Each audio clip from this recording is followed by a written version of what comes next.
ನಮಸ್ಕಾರ ಸ್ನೇಹಿತರೆ, ಎಲ್ಲರಿಗೂ LK ಕ್ರಿಯೇಷನ್ ಯೂಟ್ಯೂಬ್ ಚಾನಲ್ಗೆ ಸ್ವಾಗತ. ಇದೇ ಆಗಸ್ಟ್ 28ರಂದು ನೂಲು ಹುಣ್ಣಿಮೆ ಮತ್ತು ರಕ್ಷಾಬಂಧನ ಒಂದೇ ದಿನ ಬಂದಿದೆ. ಇದನ್ನು ಹೇಗೆ ಆಚರಿಸುವುದು ಮತ್ತು ಯಾವ ಸಮಯದಲ್ಲಿ ಆಚರಿಸಬೇಕೆಂದು ತಿಳಿಸಿಕೊಡುತ್ತೇನೆ. ರಕ್ಷಾಬಂಧನ ಶ್ರಾವಣ ಪೌರ್ಣಮಿಯ ದಿನ ಸಹೋದರ ಸಹೋದರಿಯರು ಪ್ರೀತಿ ಸಂಕೇತವೆಂದು ರಕ್ಷಾಬಂಧನವನ್ನು ಆಚರಿಸಲಾಗುತ್ತದೆ.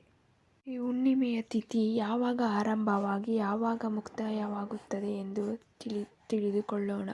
ಇದೇ ಆಗಸ್ಟ್ 27 ಬೆಳಗ್ಗೆ 9:08 ಆರಂಭವಾಗಿ ಆಗಸ್ಟ್ 28ರಂದು ಬೆಳಗ್ಗೆ 9:47 ಮುಕ್ತಾಯವಾಗುತ್ತದೆ.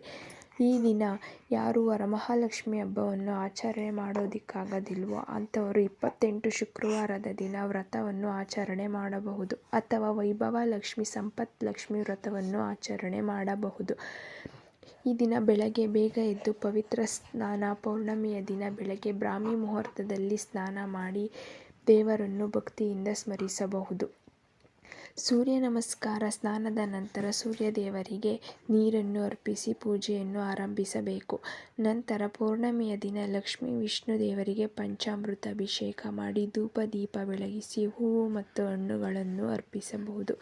ನಂತರ ಸತ್ಯನಾರಾಯಣ ಪೂಜೆ ಮಾಡಿ ಶ್ರಾವಣ ಪೌರ್ಣಮಿಯಂದು ಸತ್ಯನಾರಾಯಣ ಸ್ವಾಮಿ ವ್ರತ ಕಥೆಯನ್ನು ಪಠಿಸಿ ಆರತಿ ಮಾಡುವುದರಿಂದ ನಾರಾಯಣ ಆಶೀರ್ವಾದ ದೊರೆಯುತ್ತದೆ ಎಂಬ ನಂಬಿಕೆಯೂ ಸಹ ಇದೆ.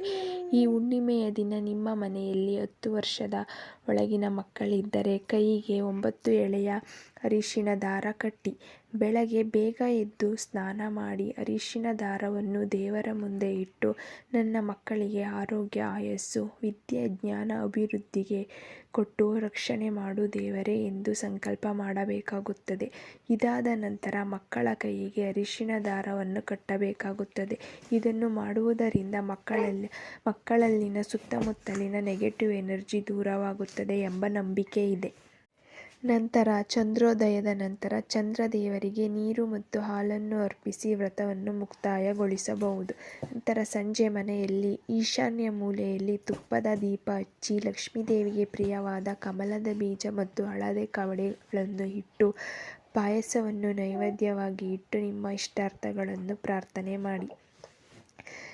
ಈ ದಿನ ರಾಖಿಯನ್ನು ಯಾವ ಸಮಯದಲ್ಲಿ ಕಟ್ಟಬೇಕು ಅಂದರೆ ಶುಕ್ರವಾರ ಬೆಳಗ್ಗೆ 6:08ದಿಂದ 9:48 ಕಟ್ಟಬಹುದು. ನಿಮಗೆ 3:39 ಸಮಯ ಇರುತ್ತದೆ. ಈ ಶುಭ ಸಂದರ್ಭದಲ್ಲಿ ರಾಖಿಯನ್ನು ಕಟ್ಟಬಹುದು. ಇದೇ ರೀತಿ ಹೆಚ್ಚಿನ ವಿಡಿಯೋಗಾಗಿ ನಮ್ಮ ಚಾನಲನ್ನು ಸಬ್ಸ್ಕ್ರೈಬ್